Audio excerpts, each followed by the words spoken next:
What's up, Foundation? What's up, YouTube? Man, it's me, your big partner, Cartoon 5-3. Back again, homie. Story time, you know. Anyway, let's get right to it.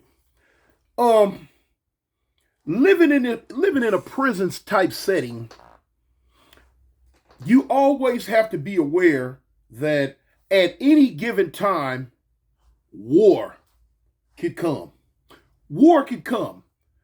Whether it's internal or whether it's external. External being the different groups and gangs that are in the prison with you. At any given time, for any little small reason, war could break out. I've seen war break out over one cigarette. One cigarette. War could break out over the bumping of an arm. War could break out over what's on the TV at the time. I've seen wars get started behind Alabama and Auburn games. Yeah, I was down for that too. But anyway, any little thing can always break something out.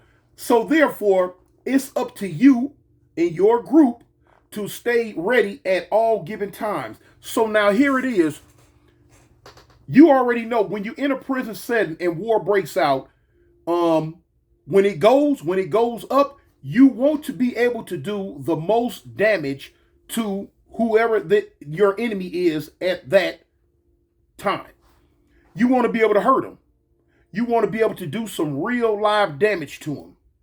So, just real quick, now for you youngsters that are out there doing what you're doing and finna take your vacation to prison, because it's a lot of y'all finna go because you're not going to stop doing what you're doing, and you should.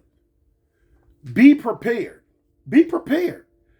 Because if you are a part of a group, you might not want no funk with these group of people over here, or you might not want no funk with those group of people over there. That doesn't mean anything. If you are part of a group, whether it's a group because it's a gang or whether it's a group because it's where you live and where you from, no matter whatever it is, when it go, you don't have a choice. You either barbecue or mildew, ride or die. So that's what you need to go ahead and prepare your mind for while you out there running them streets and doing what you call yourself doing, to be bad, to be down, to be accepted, to be tough. But anyway, back to the lesson at hand. So at any given time, something can break out. So you want to be ready. You want to stay ready. You want to be able to do maximum damage to whoever and whatever the other group is. So therefore, a lot of times, this alone, these paws on their jaws, not going to always get it. You want to get something that's going to tenderize their skin, because you want to make their skin tender. So therefore, weapons. Weapons will be involved. Weapons will be needed. Now, there's a numerous different things that you can use for a weapon, from a bar of soap to a homemade knife, all the way to a free world knife that was brought in from the streets. You want your weapons. Now, even if you by yourself, solo dolo, if you have a weapon and other group of people, you might get rushed by 3 dudes, but they might have rushed you in the hallway or on the yard, in the chapel, in the kitchen, wherever you might be at the time when it go down. 3 of them might have rushed you, and they boop, bop, bam, boom. You taking it, you fighting them off, you taking it, but when you able to reach them down there and come up with that Ginsu, come up with that Yokonama, that's when the tide turns. 9 times out of 10, they finna head for the hills. Pew, pew, pew. You don't know which one to chase first. Chase the slowest one. You can catch him and serve him. But now, anyway, you want to make sure you got your weapons. So, whoever it is, you're going to always have somebody in your group 9 times out of 10 that's very proficient at making weapons, at making them. When I was in the California prison, that was one of my things. I was real good at making weapons. I didn't need much. I always said, if you just, as long as I got fire, I'm going to make something. But now I got to the point to where I didn't even need fire, depending on whatever materials I might have had around my cell or whatever materials I was able to get my hands on. I didn't even need no fire. And I was gonna come up with something that was gonna put a real live Tommy knocker knot on your behind. Anyway, this goes to one day I peeped the play. Y'all. And the play was a direct connect to the metal shop.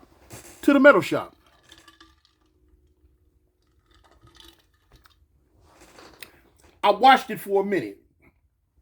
Now I peeped how in the morning at a certain time, when everybody would go work in industry, who worked in the metal shop. And the metal shop was all the way at the end.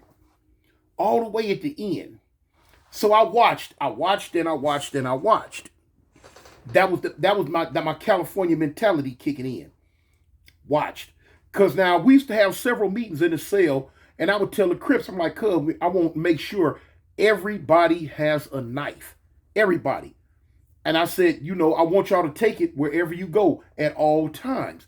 Especially when we had a group of individuals that was started up in the Alabama prison system. And this group of individuals was known as COD.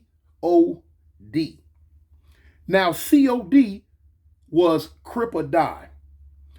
This was an organization within the Alabama prison system for the Crips. And to this day, it's a very, very large factor. It's a very, very significant factor within the Crip organization within the Alabama prison system. I started it many years ago. This is the Alabama version of being under paperwork. I'm not gonna go all the way into it right now because that's a different story for a different time. But COD. Anyway, I would let them out. When I would preach to them, school them, tell them how to do this, how to do that, how to go left, how to go right, how to go up, how to go down, how to go in, how to go out, or how to stay stationary and peaceful at this given time. I trained them, teach them, and gave them all the ropes. So anyway, as time went on, I'm watching. I said, okay, I peeped how the metal shop was at the end with the long hallway of industry, past the chemical shop where they made the cleaning utensils and cleaning chemicals. Boom, the metal factory, the metal shop was in the back, further in the back. I peeped how you can make the metal, you can make the knives right here, and if somebody's down enough, bundle them up, and they can come out, and it's a fence, a big gate right there. Gate is about, may have been every bit of about 10 feet tall. But if they wrapped it up good, tied it up, and put like a string on it, you can swing it, woo, woo, woo, woo, shoo, and throw it clean over the back gate. And when it landed over this gate, this back gate, it would land on a yard called R1's yard. Now, R1 was at the bottom of the hill in this prison. This was a big 400 man dorm, and this is where they housed the drug program. This was a giant drug program. They had anger management down there, and all the little programs that you could go take to try to get your points dropped and make it and get out of prison when you go for parole. This is where they housed everyone that was in all these different programs. SAP, substance abuse, all this old stuff. Down there in that dorm. Of course, some of everybody was down in the dorm. You know what I'm saying? Some everybody, Crips, Bloods, Disciples, Vice Lords, ABs, SBs, non-affiliates, some of everybody was down there. You know what I'm saying? You know, because I've been down there several times. Well, I've been down there once. The other time I went when it was general population. But anyway, that's another story. Anyway, a lot of people when they come in there get jumping these programs in the drug program because you can get a parole cut soon as no matter how much time you had, soon as you graduated this program, and it was very, very hard. Soon as you graduated the program, you were able to get like a 6 months, year, up to 2-3 year parole cut. You know, yeah. I had a parole cut. Didn't do me no good. But yeah, I had acquired a parole cut. But anyway, so now I found out, I did my homework. I found out who all was working down here in the metal fab shop. Okay. So now one of the dudes that worked down there, cool dude. He was cool. At the time, wasn't no Crips working down there. Okay, so I had to go out on the limb with this one. I singled out one dude and I got at him. My bad, y'all, the phone was ringing. I singled out one dude and I got at him. Okay, and I gave him a proposition. One thing, when you got money, especially in Alabama prison, stop, cat. Stop it. If you don't get your fuzzy butt. Anyway, when I got it, one thing about Alabama prison system, dudes thirsty. You got money, dope, they gonna do whatever. They gonna do whatever. So anyway, when I singled out the dude that I wanted to get at, I approached him one day up what we call it, up on the G yard, up on the big yard. And me and one of the homies, when I got it, I said, "Cuz, check this out. Let me talk to you, homie." He's like, "Hey, you know, of course he knew me. What's up, Tune?" I said, "Man, come on, let's walk a lap. Let's walk a lap." So boom, we walking out, and I'm talking to him again. I say, "Look, you work in the metal fab back there." I said, "How much you gonna charge me to construct me 15 knives? I don't need the handle. I just need the blade sharpened up." He like, "Tune, dang, how you supposed to get them?" I say, "Listen, this is what you gonna do." I say, "I want you to take your time. I don't want you to get caught. I don't want you to get in trouble. I don't want you to do none of that." I say, "You take your time. I know Rome wasn't built in a day. So take your time and do this." I say, "Once you get them all made," I say, "you bundle them up. When you bundle them up real good, tied on both ends so won't nothing slip off this end or this end." I say, "You tie it in the middle with a long string, a long, strong string." I say, "You choose a time when no one's watching." I say, "I want you to boom, throw them over that R1 gate so they go to the drug dorm yard. That's all you got to do. We'll take it from there." So the dude was like, "Man, that's all I got to do." I said, "That's all you got to do, homie." I said, "I do not want you to get caught, though. Don't try to make all 15 knives in one day if you can't do it." So the dude like, "Man, Tune, that ain't no thing, man. I got that, man. I got that. What you got for me, though? What you got for me?"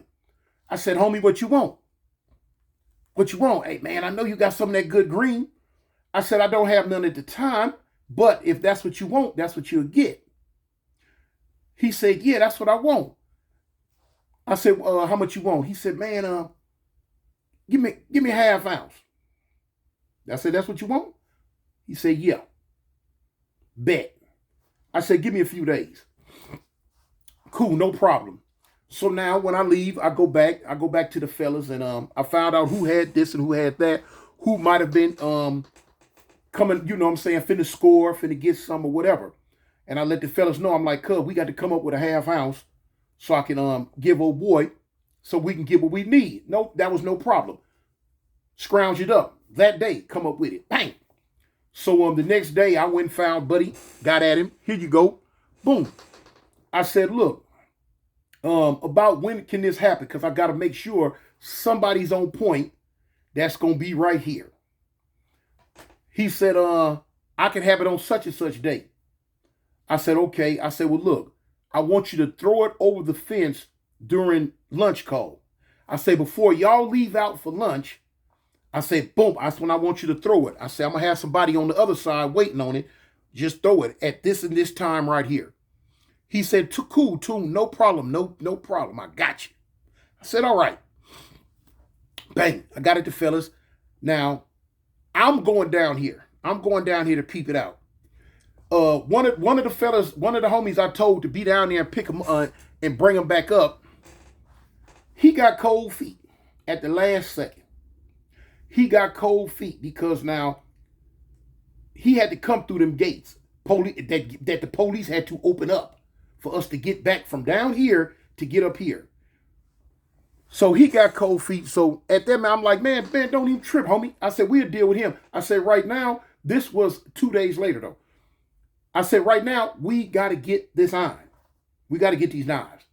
So I'm like, cuz, man, I said, man, homie, I'll do it. I'll do it. So I go down there. Now, it's easy to get down there. And a lot of times it's fairly easy to come back. But now, every now and then, if road police see you and he know you don't live down there, he gonna want to pat you down, want to find out why you down there, and might want to write you up and all this old crazy stuff. Because a lot of time, a lot of them dudes down there in that program be scary as I don't know what. Dudes go down there to rob them and then run back up to the G yard, the main population yard. And at the time, the police thought I was the devil incarnate. So any and everything I did, they was on me. But hey, I figure I'm finna take one for the team.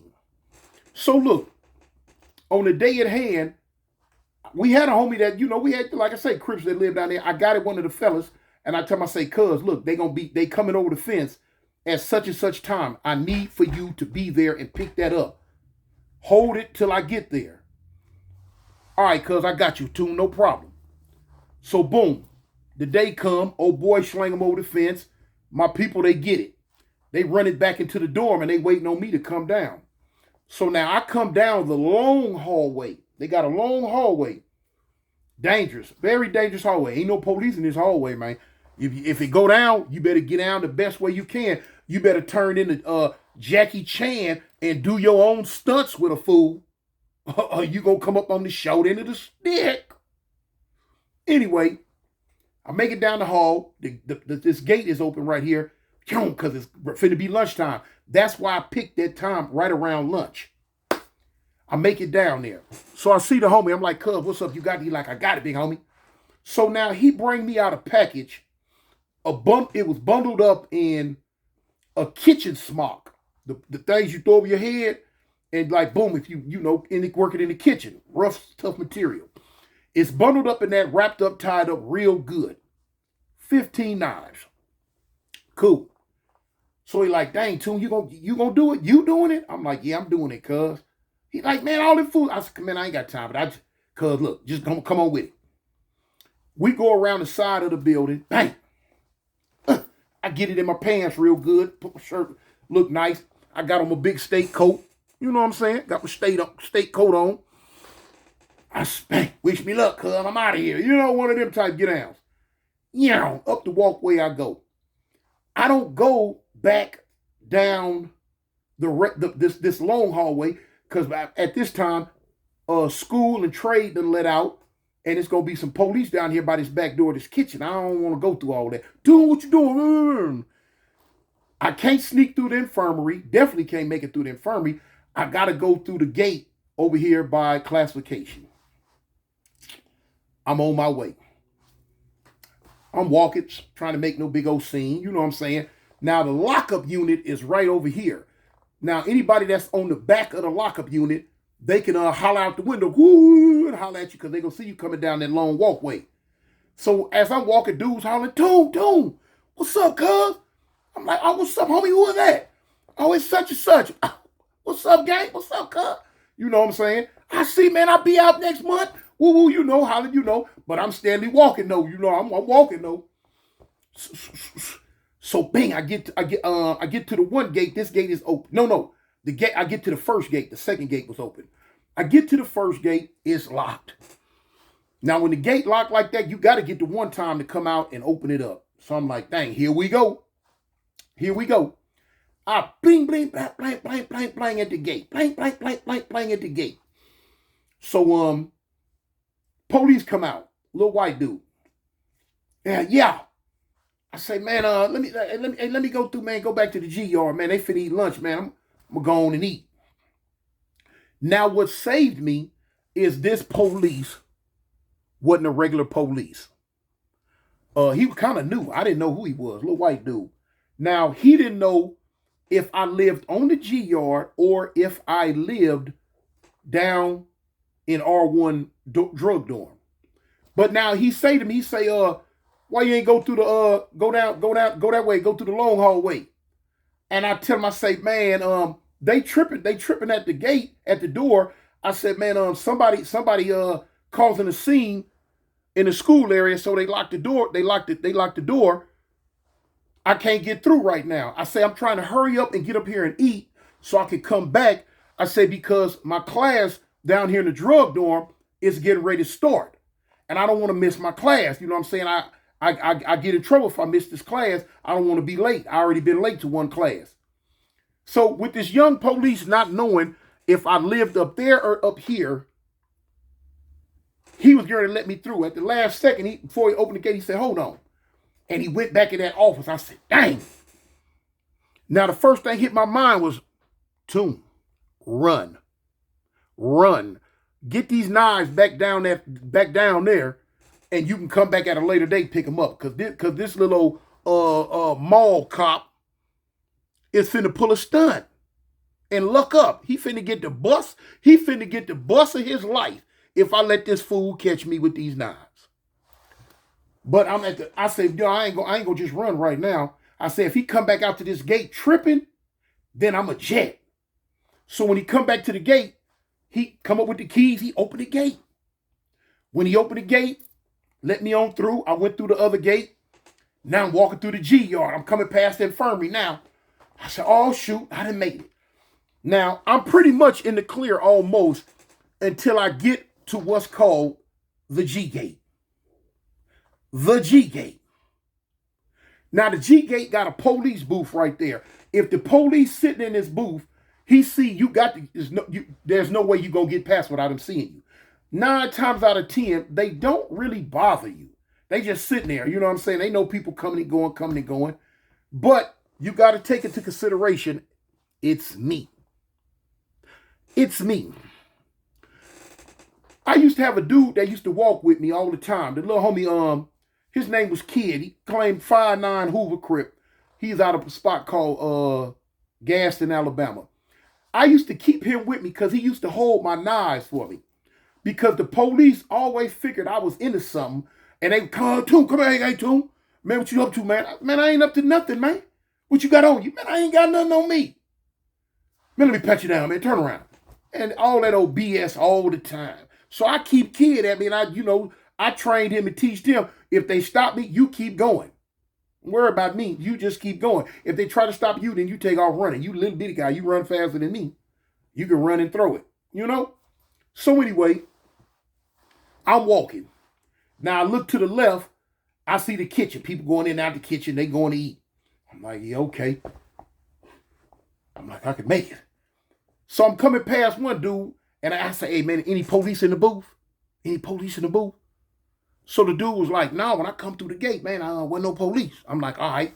So now I'm coming down the walkway. Bang.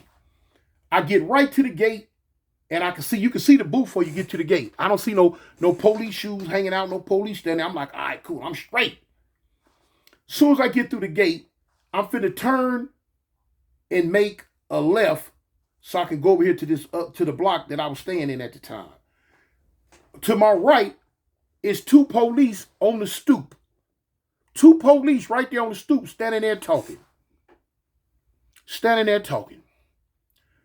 When I come through the gate, like everybody know me, Cartoon. I'm like, oh, hey, all right, what's happening? But I'm steadily walking, Hey, come here, man. Come here, Toon. Man, I'm like, man, what's up, man? I'm trying to hurry up and get back up in the block. No, come here, Toon. Come here, man. Come here. I'm like, bang. I'm like, man, I go to him. So I'm standing there like, man, where you coming from, Toon?